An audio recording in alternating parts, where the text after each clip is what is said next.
The world is full of delicious versions of the spicy meat stew, but Mexico and the southwestern United States easily have this one on lock in the form of chili. If you have ever tasted or even smelled a good homemade chili, you'll know exactly what I mean. And there is many a mean chili, but this, my friends, is faster and stronger and yes, easier. Every recipe I've come across, you need to cut up raw beef and broil it or turn over every little piece in a skillet. And even if you're using ground meat, you've got to stand over a pot for sometimes hours stirring and making sure nothing burns, which is why I think this technique is so incredible.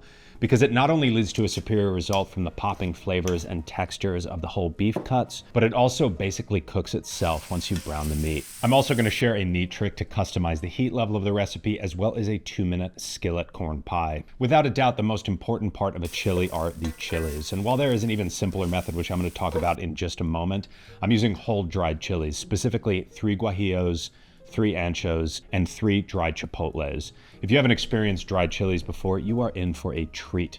All 3 of these are incredible in their own right, adding different elements to anything you use them in. But with their powers combined, you'll get a bouquet of punchy, smoky, and fruity flavor. That said, guajillo chilies, in my opinion, offer the best balance of heat and aroma. So if you'd rather keep it as simple as possible, you can substitute all of the chilies for guajillos.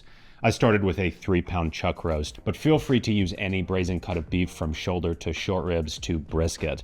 I thoroughly dusted the meat with salt and smoked paprika. There's an even simpler version of this chili where instead of using paprika, you dust the meat with a pre-made chili powder like the legendary Gebhardt brand, and then proceed with the recipe, but skip using any dried chilies at all. And while I personally love dried chili work, it is a great option that will make this dish come together even faster.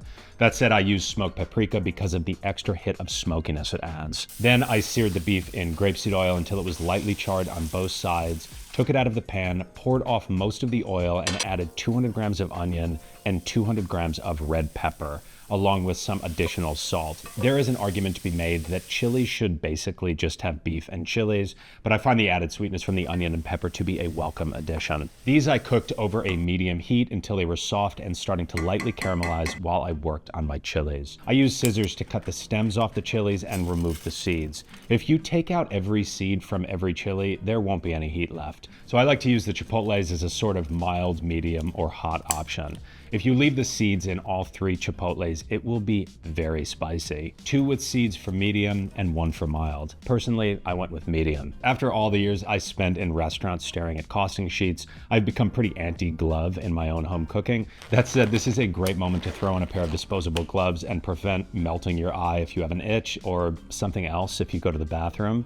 If you do go rogue like I did, make sure to thoroughly wash your hands afterwards. You can thank me later. Once the peppers and onions were cooked, I turned the heat off and then added the chilies. Possibly the only downside of cooking with dried chilies is how quickly they burn, as well as the burning smoke cloud they leave in your kitchen when they do. But don't let this scare you off, because there's nothing quite like the aroma of a lightly toasted chili coming out of your oven. But I think this hot pan, no heat technique is the easiest way to avoid burning, while still getting that blooming of flavors that dry heat will bring to the table. Let the chili sit for 5 to 10 minutes while the pan cools down, and then add the mixture to your blender with 1,000 milliliters of water.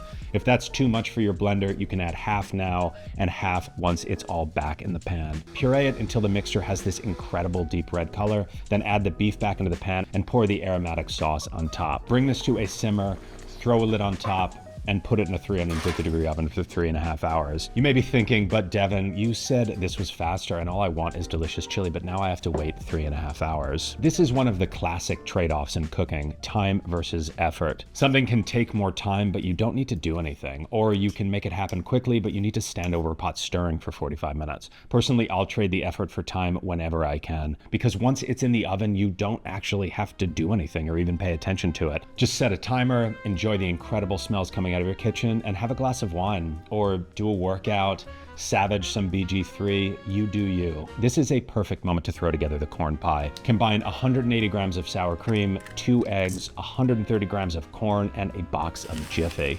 I said 2 minutes, but I think this actually took closer to 1.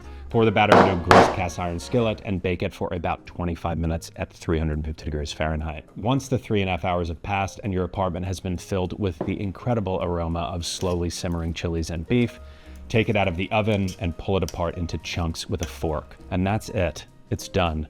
This tastes amazing. The chilies provide an incredibly complex flavor bomb that is hard to walk away from. And you can feel free to add a can of drained pinto beans here at the end, but I don't think this chili needs them. I like to eat it with a dollop of sour cream, some cilantro, and fresh red Fresno chili slices. But anyway, that is all for me on this one. Thank you for watching, and I will see you soon.